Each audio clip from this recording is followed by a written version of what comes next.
하나님께서 오늘 우리에게 주시는 말씀은 사도행전 27장 27절에서 44절까지 말씀입니다. 사도행전 27장 27절에서 44절까지 말씀입니다. 신약성경 236쪽에 기록되어 있습니다. 사도행전 27장 27절에서 44절, 신약성경 236쪽에 기록되어 있습니다. 함께 교독하시겠습니다. 열 나흘째 되는 날 밤에 우리가 아드리아 바다에서 이리저리 쫓겨가다가 자정쯤 되어 사공들이 어느 육지에 가까워지는 줄을 짐작하고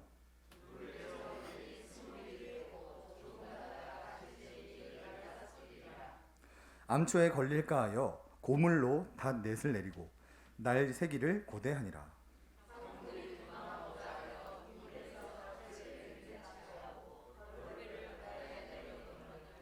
바울이 백부장과 군인들에게 이르되 이 사람들이 배에 있지 아니하면 너희가 구원을 얻지 못하리라 하니,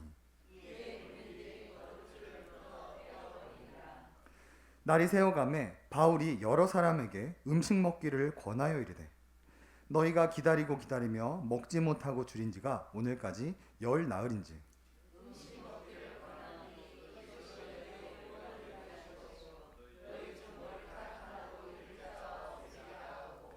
떡을 가져다가 모든 사람 앞에서 하나님께 축사하고 떼어 먹기를 시작하매 배에 있는 우리의 수는 전부 276명이더라.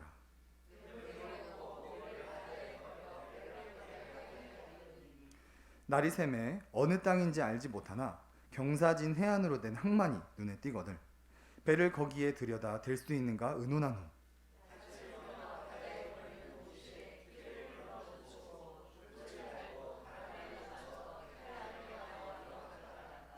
두 물이 합하여 흐르는 곳을 만나 배를 걸매 이 물은 부딪혀 움직일 수 없이 불고 고물은 큰 물 곁에 깨어져 가니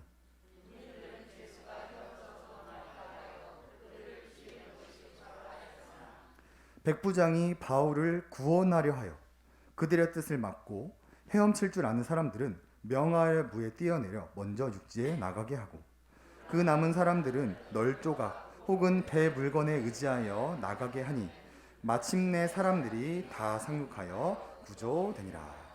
아멘. 우리는 1월 달에 이 기사와 표적이 많이 나타나는 교회에 대해서 말씀을 들은 적이 있습니다. 저도 우리 예수만교회에 이 기사와 표적이 많이 나타났으면 좋겠습니다. 제가 이 딱딱한 교리 설교를 주로 하지만 저는 하나님으로부터 병고침도 많이 받았고 기적도 많이 경험하였습니다.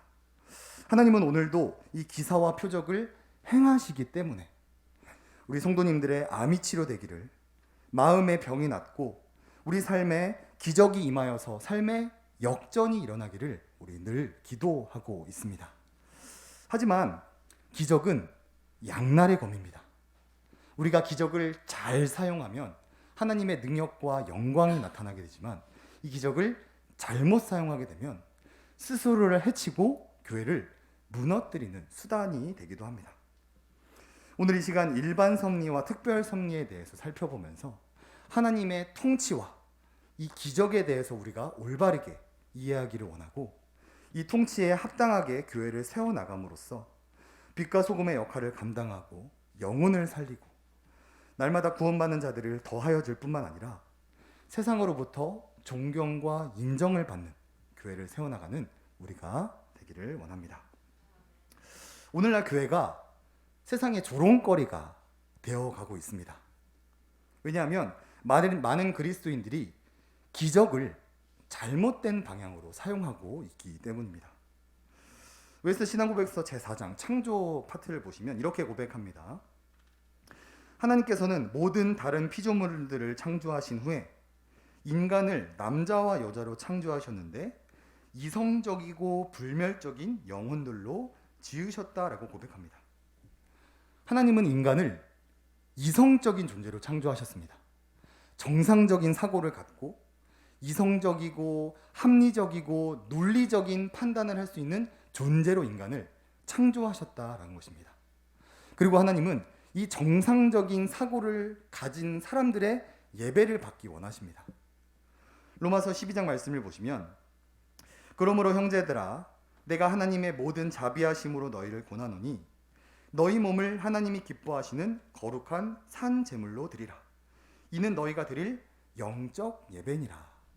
자, 여기서 영적이라는 단어가 이런 홀리 스피릿, 성령을 말하는 것이 아니라 이제 로게코스라고 해서 합리적인 예배를 드리라고 말하고 있습니다. 이 로게코스 어원이 이제 로고스, 말씀인데요. 하나님께서 우리에게 원하시는 예배라는 것은 말씀을 삶으로 살아내고 말씀에 기초하여서 정상적인 사고 속에서 예배 드리는 것을 원하십니다. 하나님이 믿지 않는 사람들이 보더라도 저 교회 이상하다고 생각하지 않고 정상적인 교회구나, 거부감을 느끼지 않을 수 있는 정상적인 교회의 모습을 하나님은 원하시는 것이죠. 그런데 오늘날 교회의 모습을 보면 말씀에서 벗어나 비이성적인 모습으로 교회를 세워가는 자들이 참 많습니다. 사진을 한번 보시면 이 코로나 초기에 이 입에다가 소금물을 뿌려가지고 집단 감염을 일으켰던 교회가 있었습니다. 이 교회는 주로 이제 치유 사역을 하는 교회였었는데요. 담임 목사가 안수기도를 통하여서 10만 명을 치유했다라는 책을 쓸 정도로 아주 많은 사람을 치유한 교회였습니다. 그런데 이렇게 많은 기적을 선보이더라도 결국 교회가 말씀 위에 서지 못하니까 이 기적으로 오히려 세상에 무리를 일으키게 되고 하나님을 욕보이게 되는 교회의 모습이 되어 버렸습니다. 오늘날 한국교회에 이렇게 은사, 이런 기적의 문제들이 계속해서 발생하는 이유는 하나님께서 이 땅을 어떻게 섭리하시는지를 잘 모르기 때문입니다. 하나님은 두 가지 방식으로 이 세상을 다스리시는데요. 먼저 일반 섭리라고 해서 자연 법칙을 따라서 다스리십니다. 우리 이사야 말씀 함께 읽어볼까요? 시작. 파종하는 자에게는 종자를 주며 먹는 자에게는 양식을 줌과 같이. 설명입니다. 자, 씨를 뿌리면 곡식이 자라는 것은 특별한 은혜가 아니라 자연 법칙입니다. 어떤 사람이 씨를 열심히 뿌리면 열심히 더 많은 수확을 거둘 수 있는 것도 역시 자연 법칙입니다. 이처럼 자연 법칙에 따라서 세상을 다스리는 것을 교리적으로 일반 섭리라고 표현을 하고요. 또한 특별 섭리라는 것은 자연 법칙을 거슬러서 섭리하시는 것을 말합니다. 열왕기하 말씀을 보시면 엘리사가 나뭇가지를 베어 물에 던져 쇠도끼를 떠오르게 하고, 물에 나뭇가지를 던졌을 때 이 자연 법칙을 거슬러서 쇠도끼가 물에 떠오르는 기적을 나타나는데요. 이런 기적을 우리는 특별 섭리라고 말합니다. 오늘날에도 일반 섭리와 특별 섭리가 모두 존재하는데요.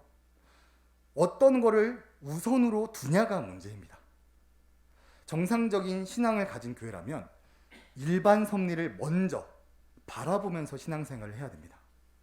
왜냐하면 하나님은 주로 일반적이고 자연적인 법칙을 통하여 세상을 우선적으로 다스리기 때문입니다. 오늘 본문에는 이 죄인의 신분으로 로마를 가는 이 사도 바울의 모습이 나타나는데요. 막 기적을 팡팡팡 터뜨리면서 로마로 가는 것이 아니라 일반 섭리에 근거하여서 문제를 해결해 나아가는 모습이 잘 나타나 있습니다. 잠시 배경을 설명해 드리면 사도행전 27장에는 이제 죄인의 신분으로 로마를 향해 가는 여정이 기록이 되어 있는데요. 9절에 이렇게 기록이 되어 있습니다. 여러 날이 걸려 금식하는 절기가 이미 지났으므로 항해하기가 위태한지라 바울이 그들을 권하여. 유대 문화에서는 9월과 10월경에 이제 전 민족적인 금식을 하였습니다. 그런데 이 금식하는 절기가 지났다는 것은 이제 10월이 한참 지나서 11월이 되었다는 건데요. 11월은 이 당시에 이제 겨울입니다. 겨울이 왔다는 것은 날씨가 춥고 맞바람이 불기 때문에 항해하기가 어려운 날씨가 되는 것이죠. 그래서 이 당시에는 11월 초까지만 항해를 하고요. 그 이후에는 봄까지 기다렸다가 항해를 하였습니다. 지금 로마를 향해 가는 사도 바울은 이 자연 섭리를 바라보면서 지금 결정을 하고 있습니다. 하나님이 나를 로마로 데리고 갈 것이니까 이 바람 따위 하나님 능력 앞에 아무것도 아니다. 하나님이 나를 눈동자같이 지켜줄 거다라고 하지 않고 겨울이 왔구나. 맞바람이 부는구나. 항해하기가 어렵구나. 이 하나님이 정하신 일반 섭리에 따라서 선택을 하고 결정을 하고 있는 모습을 우리에게 성경은 보여주고 있는 것이죠. 자, 그런데 이 군인들과 뱃사공들이 이 사도 바울의 말을 무시한 채 출항을 나가게 되는데요. 우리 14절 함께 읽어보겠습니다. 시작. 얼마 안 되어 섬 가운데로부터 유라굴로라는 광풍이 크게 일어나니. 자, 출항을 하게 되었는데 얼마 안 돼서 광풍을 만나게 됩니다. 방향키를 잃고서 막 이리저리 14일 동안 떠돌게 되는데요. 이때 사도 바울은 무엇을 했을까요? 예수님처럼 뱃머리로 올라가서 막 광풍을 꾸짖으면서 광풍을 잔잔하게 한 것이 아니라 이렇게 행동을 합니다. 30절 이하에 사공들이 도망하고자 하여 이 물에서 닻을 내리는 채하고 거룻배를 바다에 내려놓거늘 바울이 백부장과 군인들에게 이르되 이 사람들이 배에 있지 아니하면 너희가 구원을 얻지 못하리라 하니 이에 군인들이 거룻줄을 끊어 떼어 버리니라. 사도 바울은 기적을 선포하기보다는 도망가는 사공들을 붙잡습니다. 배가 어떻게 운행이 됩니까? 뱃사공을 통해서 배가 운행을 할 수 있습니다. 일반 섭리인 거죠. 사도 바울은 기적을 행하는 것이 아니라 하나님이 정하신 이 일반 섭리를 바라보면서 사공들이 도망가지 못하게 붙잡으면서 이 문제를 해결하고 있습니다. 이처럼 일반적인 상황에서는 일반 섭리를 따라 선택하고 결정하여서 살아야 합니다. 이 코로나라는 전염병을 우리가 겪고 있는데요. 이런 문제를 해결하는 것도 역시 일반 섭리를 따라 해결해야 되는 거예요. 레위기 15장을 보면 이런 말씀이 있습니다. 유출병자가 있는 자가 눕는 침상은 다 부정하고 그가 앉았던 자리도 다 부정하니 그의 침상에 접촉하는 자는 그의 옷을 빨고 물로 몸을 씻을 것이며 저녁까지 부정하리라. 지금 전염병에 걸린 사람을 물로 씻으라고 말하고 있는데요. 우리가 코로나 때 손 씻기를 열심히 했던 것처럼 이런 손 씻기, 물로 몸을 씻는 것을 통하여서 전염병을 확산을 막는 것은 이제 하나님이 우리에게 주신 일반 섭리입니다. 또 레위기 13장을 보시면 피부의 색점이 희나 우묵하지 아니하고 그 털이 희지 아니하면 제사장은 그 환자를 이래 동안 가두어 둘 것이며 전염병이 발생한 사람은 마을 밖에서 14일 동안 격리를 하게 됩니다. 코로나 시대 때도 코로나 걸린 사람은 1주 혹은 2주 동안 격리를 시켰는데 이것은 탄압이 아니라 하나님이 전염병 규례를 통해 주신 일반 섭리라는 것이죠. 마지막으로 보시면 나병 환자는 옷을 찢고 머리를 풀고 윈 입술을 가리고 외치기를 부정하다 부정하다 할 것이요. 나병이 걸린 환자는 윈 입술을 가린다고 합니다. 오늘날로 말하면 마스크를 쓰는 것이고요. 부정하다 부정하다. 저 나병 걸린 환자이니까 가까이 오시면 안 됩니다라고 외치라는 거예요. 이런 전염병 확산을 방지하기 위해 우리가 여전히 마스크를 쓰고 있는 건 역시 하나님의 일반 섭리 안에 존재한다라는 것이죠. 그런데 우리가 앞서 살펴보았던 교회는 어땠습니까? 국가가 집합 금지 명령을 선포하고 각 총회들마저도 우리 잠시 인터넷 예배로 전환하자라는 공문을 내렸음에도 불구하고 이런 일반 섭리를 다 무시한 채 모여서 하나님이 우리를 코로나부터 지켜주실 거다 소금물을 뿌렸을 때 오히려 그 교회를 통해 전염병이 확산되고 하나님을 욕보이는 모습을 보이게 되었습니다. 이처럼 교회가 이 특별 섭리를 잘못 이해해서 이 기적을 마치 보편적인 것으로 생각하여 교회를 세워나간다면 빛과 소금의 역할을 감당하기는커녕 개독교라고 비판과 손가락질을 당하게 되는 것이죠. 하지만 사도 바울처럼 이 일반 섭리 속에서 하나님이 원하시는 통치의 방향대로 교회를 세워나가면 오히려 세상 사람들로부터 교회는 칭찬과 존경을 받게 됩니다. 우리 9절에서 11절 우리 배경을 한 번 더 읽어보겠습니다. 시작. 여러 날이 걸려 금식하는 절기가 이미 지났으므로 항해하기가 위태한지라.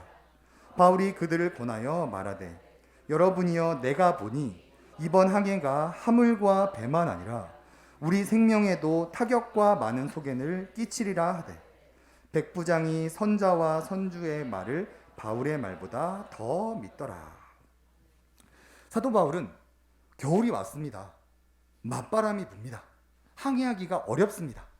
우리가 지금 출항을 하게 되면 이 재물과 우리 배뿐만 아니라 우리의 생명까지도 위험할 수 있습니다. 우리 기다렸다가 봄에 갑시다라고 권하고 있는데요. 백부장과 선주와 선장이 이 바울의 말을 무시한 채로 출항을 하게 됩니다.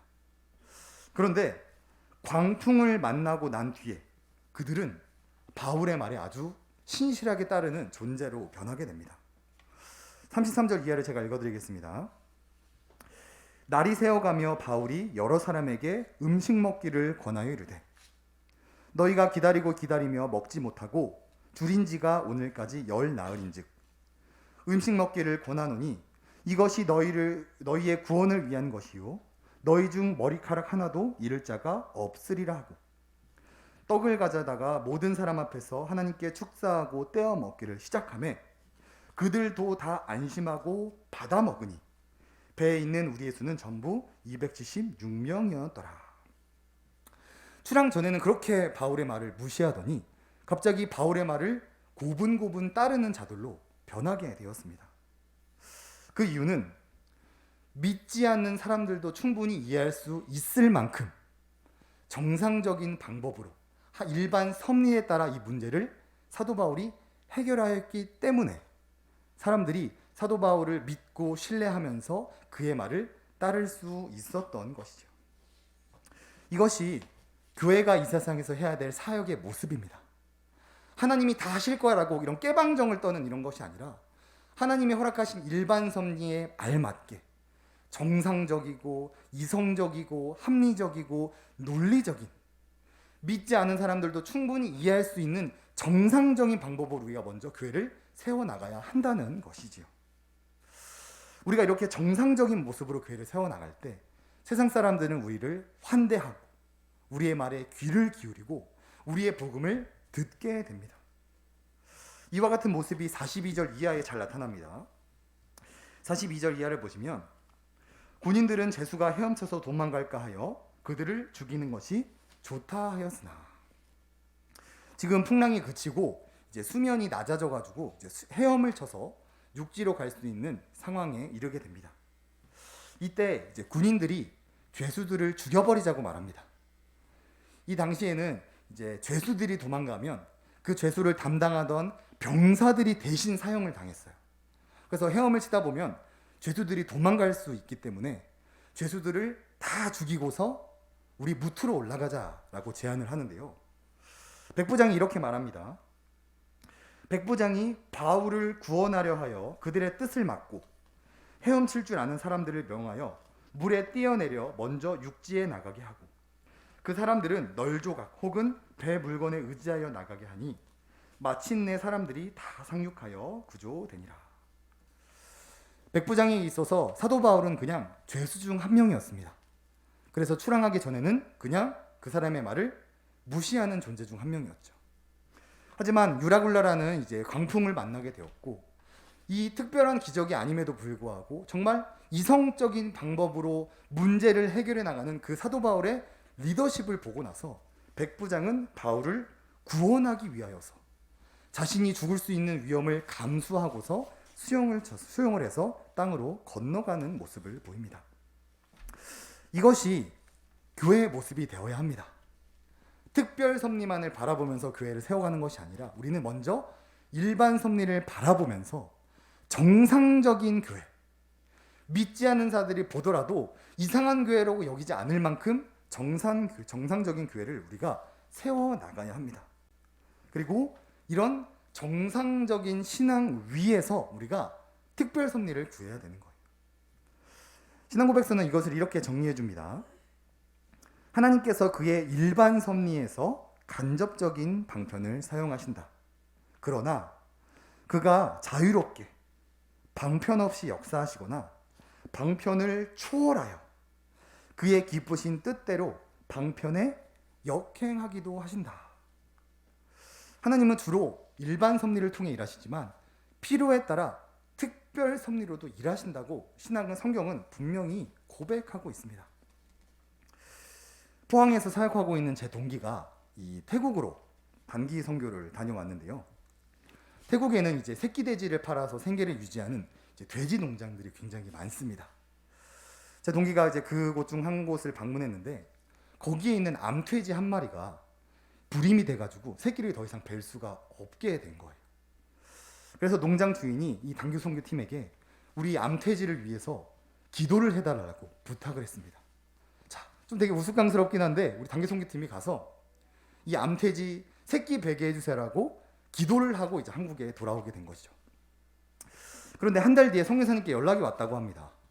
너희들이 기도했던 암돼지가 새끼를 베게 되었다. 이 기적을 통하여서 온 마을 사람들이 예수님을 믿게 되었다라는 소식을 듣게 되었다고 합니다. 자, 이처럼 하나님은 필요에 따라 영혼을 구원하기 위해서 자연 법칙을 거슬러서 특별 섭리를 이루기도 하십니다. 그렇기 때문에 우리가 암이 치료되기를 위해 기도하는 것이고 마음의 병이 치료되기를 기도하는 것이고 우리 삶의 문제를 두고 기도하는 것이죠. 그러나 중요한 것은 역시 우선순위의 문제입니다. 교회가 일반 섭리를 먼저 바라보면서 정상적인 사고를 가진 교회를 먼저 세워나가야 하고요. 그 속에서 암이 치료가 되기를, 마음의 병이 낫기를, 내 삶의 문제가 해결을 구할 때 하나님께서 기뻐 받으시는 교회의 모습이 되는 것이죠. 제가 정신적으로 많이 아팠었습니다. 그런데 그 전까지 다녔던 교회들을 보면 좀 정상적인 교회가 아니었어요. 막 방언에 집착하든가 설교를 이상하게 하는 교회를 제가 늘 다녔었는데 20살 초반에 이 등촌교회라는 교회를 가게 되었고 올바른 말씀을 듣게 되었을 때 이 구원의 은혜를 깨닫고 나서 제가 가지고 있던 질병들을 하나님께서 모두 치료해 주셨습니다. 이상한 교회를 다니면 이런 특별 섭리가 절대로 일어날 수 없는 거예요.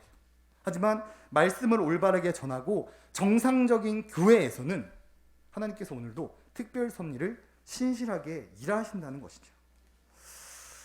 앞서 말씀드렸듯이 저는 우리 예수만교회 이 기적과 표적이 정말 많이 나타나기를 원합니다. 정말 암이 치료되고 정말 마음의 병이 낫고 자녀의 문제, 재정의 문제 이런 것들이 모두 정말 역전이 일어나기를 원합니다. 하지만 우선순위가 중요한 거예요. 우리가 이 기적만을 바라보며 나아가면 지금 당장은 재미가 있겠지만 얼마 못 가 무너지게 됩니다. 기적은 양날의 검과 같습니다. 잘 사용하면 하나님의 영광과 능력이 드러나지만 잘못 사용하게 되면 나 자신을 해치고 하나님의 교회를 완전히 무너뜨리게 됩니다. 오늘날 많은 교회들이 일반 섭리 개념을 알지 못하여서 특별 섭리만을 바라보면서 교회를 세워나갑니다. 은사주의자들, 오순절파, 신사도 운동 이런 기적만을 바라면서 사역을 하는데요. 이런 기적만을 바라는 교회들이 대부분 사회에서 무리를 일으키죠. 우리 사랑하는 예수만교회 성도님들은 일반 섭리와 특별 섭리에 대해서 우리가 올바르게 구분하기를 원하고 우리가 먼저 이 일반 섭리에 신실하여서 정상적인 교회를 세우고 이 정상적인 교회 안에서 특별 섭리를 기대하고 소망하면서 기도해 나아갈 때 그 특별 섭리를 온전히 누리며 나아가는 우리 교회를 통하여서 세상 사람들에게 희망을 주고 위로를 하고 영혼을 구원하는 그런 귀한 교회로 자라가는 우리 예수만교회 되기를 주님의 이름으로 소원합니다.